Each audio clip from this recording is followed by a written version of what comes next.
9 miles off the coast of Nagasaki, Japan, there's an island that looks like the ruins of a city destroyed by war. Crumbling concrete towers, collapsed walls, empty windows staring out at the ocean, buildings frozen mid-decay, exactly as they were left. But there was no war here, no tsunami, no earthquake, no explosion. The people simply disappeared. Over 5,000 of them, gone in under 3 months. They left furniture in their apartments, dishes on their shelves, children's toys on the floor, clothes still hanging in closets. And then the gates closed, the boat stopped coming, and for the next 35 years, nobody came back. So what kind of place convinces 5,000 people to walk away almost overnight? And why does Japan, one of the most historically conscious nations on Earth, still struggle to tell the full story of what actually happened here? Gunkanjima, the city that vanished overnight. Before we get into it, if you're into investigations like this, hit that subscribe button. Every week I'm digging into a new place that shouldn't exist the way it does. Alright, let's get into it. Hashima Island. Most people know it by its nickname Gunkanjima, which roughly translates to Battleship Island. Sits about 15 kilometers from the center of Nagasaki, in the East China Sea. It's tiny, so small you could walk from one end to the other in less than 10 minutes. And it's not even really a natural island, not entirely. When coal was discovered beneath the seafloor near this rocky outcrop around 1810, there was barely anything here worth calling land. What exists today, the seawalls, the expanded shoreline, the entire developed surface of the island, was largely built, land reclaimed from the ocean, piece by piece, over decades, specifically to create more space for more workers and more buildings. In 1890, Mitsubishi bought the island outright and began full-scale coal extraction from mines that ran straight down into the seabed beneath it. To mine that coal, you needed workers, a lot of them. Those workers needed somewhere to live. So Mitsubishi built them a city, concrete apartment blocks stacked against each other, rising higher and higher as the population grew, elevated walkways connecting buildings, seawalls built specifically to withstand the typhoons that regularly hammered this exposed offshore rock. By 1916, Hashima had what is believed to be Japan's first large-scale reinforced concrete apartment building, a 7-story structure built not out of ambition, but out of a very practical problem. There was no more room to build outward, so they built upward instead, and they kept going. At its peak in 1959, over 5,000 people lived on this island. Imagine squeezing an entire small American town into an area smaller than a shopping mall parking lot, then stacking those people 10, 11 stories high in concrete buildings packed so close together that some apartments got almost no direct sunlight. That population density made Hashima, at the time, the most densely populated place on the entire planet, about 9 times the density of Tokyo's most crowded districts. And yet, this wasn't a prison. It was, by most accounts, a genuinely functioning community. Hashima had its own elementary school, its own middle school, its own hospital, a cinema, shops, a rooftop garden where residents grew vegetables above the 9th floor of one of the apartment blocks. The island generated its own electricity and had its own water desalination system. It wasn't dependent on the mainland for basic utilities. Its connection to Nagasaki was for coal export and worker transport, nothing else. For the families who grew up here, and many did, multiple generations of the same family working the same mines, Hashima was simply home. A strange home, maybe. A cramped one, definitely. But home. Former residents who've spoken about their time here describe a tight-knit community where everyone knew everyone, where children ran through the elevated walkways and stairwells like it was the most natural playground in the world. Because for them, it was... But underneath that community, literally underneath it, deep in the shafts beneath the seabed, what was happening was something else entirely. That brings us to the question everyone asks. The mines ran deep beneath the seafloor. Temperatures regularly hit 30 degrees Celsius down there, with humidity at 95%. Working in those conditions, for hours at a stretch, cutting coal from narrow seams in the rock, was physically brutal. The shafts were cramped. The air was hot and wet. Miners worked in shifts around the clock because the mine never stopped. The miners who worked here had a name for the main shaft elevator that took them down into the earth. They called it the Stairway to Hell. And this is a part of Hashima's history that Japan still hasn't fully come to terms with. Serious, during World War II, as Japanese men were drafted into military, Mitsubishi and the Imperial Japanese government needed workers to keep the coal flowing. Coal that was powering Japan's war industry, so they brought in forced laborers. Korean civilians conscripted under Japan's wartime mobilization policies, which Korea was subject to as a Japanese colony, and Chinese prisoners of war.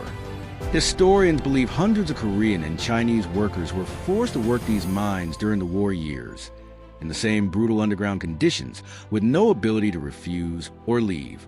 Some died here. The problem is, when Japan's bid for UNESCO World Heritage status for this island finally came up for a vote in 2015, South Korea protested loudly. Japan had first submitted the nomination back in 2009. And for 6 years, the two countries had been at odds over how the site's history should be told. South Korea argued Japan was trying to celebrate an industrial heritage site while quietly burying its role as a site of forced wartime labor. Eventually, a deal was reached. Japan would acknowledge the forced labor history, would establish an information center to tell the full story. UNESCO granted the status in 2015. The very next day, some Japanese politicians were already calling the term forced labor into question. The promised information center was never built.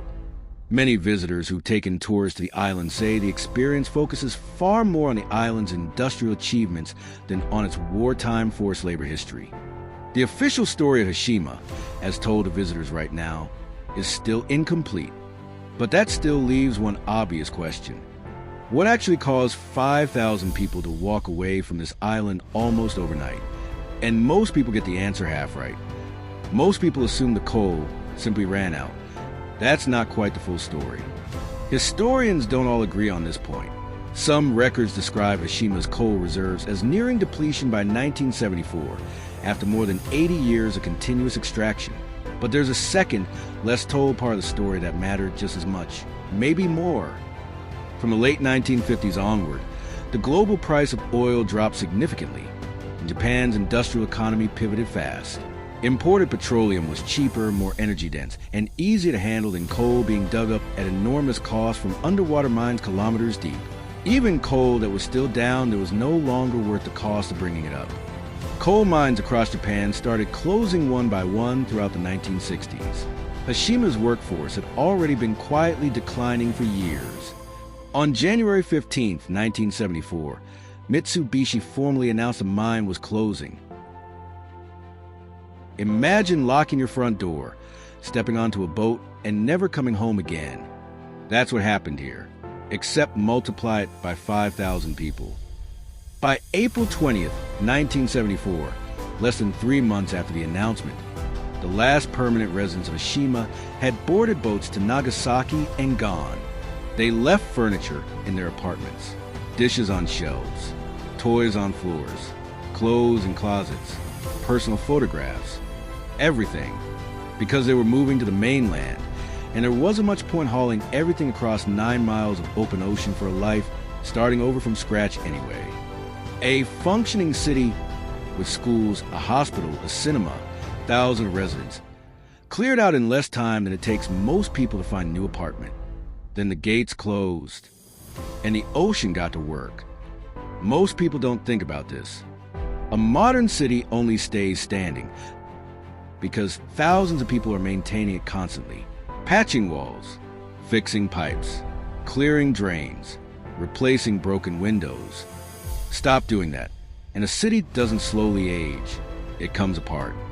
Salt air eats concrete faster than almost anything. Typhoon winds find every crack. Rain gets into every gap. Vegetation pushes through floors, through stairwells, through window frames. The sea, which this island was built to hold back, starts reclaiming whatever it can reach. Within a decade of abandonment, sections of upper floors had already collapsed. The seawalls had started showing wear. Nature moved in fast. Except What's actually strange about Hashima's decay is that it doesn't look ruined the way old ruins usually do. It looks interrupted. Most ruins suggest a passage of centuries. Time softens them. Things crumble gradually until what's left looks weathered into the landscape. Hashima looks like someone pressed pause in 1974 and walked away. The buildings still hold their shape. You can still see where the apartments were, where the school was, where the cinema sat. The seawall still stands around most of the perimeter. It's a city, an identifiable, mappable, recognizable city, just frozen and slowly coming apart. And for decades, almost nobody outside Japan even knew this place existed. Then Hollywood accidentally introduced it to the entire world. In 2012, the James Bond film Skyfall was released worldwide. The villain's hideout, a decaying, abandoned offshore island, a dense concrete city crumbling alone in open water, looked unmistakably like Gunkanjima. The filmmakers built a recreation rather than shooting on the real island, but the visual reference was obvious to anyone who'd seen photographs of the real place. Interest in the real island exploded. Searches, documentaries, photography expeditions, news features. Suddenly, millions of people who'd never heard of Hashima were trying to find out where this impossible-looking ruin actually was. The island had already quietly reopened to limited boat tours in 2009, after 35 years of complete closure. After Skyfall, the trickle became a flood. Today, multiple tour operators run regular trips from Nagasaki port. The ride takes about 30 to 40 minutes. Landing is weather dependent. Waves and wind regularly cancel access entirely. When you do land, you're restricted to designated viewing platforms and pathways. You can't enter the buildings. Most of the island is off limits. Decades of typhoons and neglect have made large sections structurally dangerous. But even from the designated paths, the scale of what you're looking at hits differently in person than in any photograph. You're standing in what used to be the most densely populated community on Earth, and it is completely, utterly silent. UNESCO lists Hashima as part of the sites of Japan's Meiji Industrial Revolution, recognized for its pioneering undersea mining techniques, the extraordinary engineering of a self-contained community on an artificial island, the speed of Japan's industrial transformation. All of that is real. All of that is worth recognizing. The problem is, a heritage site that only tells part of its own history is only telling half the story. The workers who built those mines and raised families in those apartments, their story is part of this place. The generations who call it a home, their story is part of this place. And the Korean and Chinese laborers forced to work in those same brutal underground shafts, who had no choice and no way out, their story is part of this place too. What's genuinely unresolved is that the gap between what Hashima officially represents and what it actually hasn't closed. Not in 50 years. Not since the UNESCO deal. Not today. The island sits there, decaying quietly 9 miles offshore. And the question of how to tell its full story remains as open as the day the last boat left. That unresolved question might actually be the most honest thing about this place. Today, the apartments still face the sea. The classrooms are still there. Desks overturned, blackboards faded, textbooks scattered where someone left them in April 1974. The staircases still lead somewhere. The stairway to hell still descends into the dark beneath the island. And whatever coal remains is still down there, under the seabed, under the empty apartments, under the school where children used to run between classes. Nobody's gone back for it. Everything that made this city possible, the shafts, the buildings, the seawalls, still exists, except the people. In less than 3 months in 1974, a global shift in energy prices made 5,000 lives obsolete overnight. Not a war, not a disaster, not a plague. Economics. And now tourists stand on designated platforms and take photographs of what that decision left behind. Maybe that's the real mystery of Hashima. Not why they left, but how quickly something that took generations to build can be decided against, and how long the evidence of that decision just sits there, waiting, quietly coming apart, while the world moves on to whatever comes next. If you like this one, make sure you subscribe. New investigations, new places that shouldn't exist every single week. Like it, comment, share it. It genuinely helps.